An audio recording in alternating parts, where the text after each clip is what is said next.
Hi everyone, I'm 2 News Chief Meteorologist Brett Anthony. Quick update to the weather forecast here with some changes since last we saw you at 6 o'clock for 2 News at 6.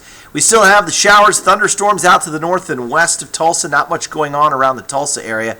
Here's the big change. The Tulsa area has been taken out of the tornado watch. So Tulsa County out of the tornado watch.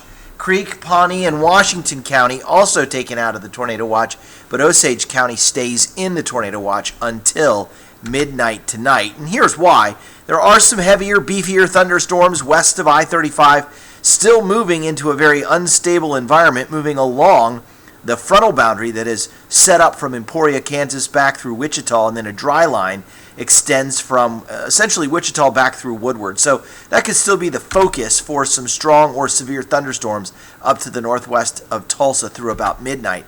But our high-resolution future track model, I want to show you this. So we head into the evening hours. Yes, some thunderstorms march across Oklahoma City up until about Stillwater at midnight. Then watch what happens as we go into the overnight hours. They fall apart.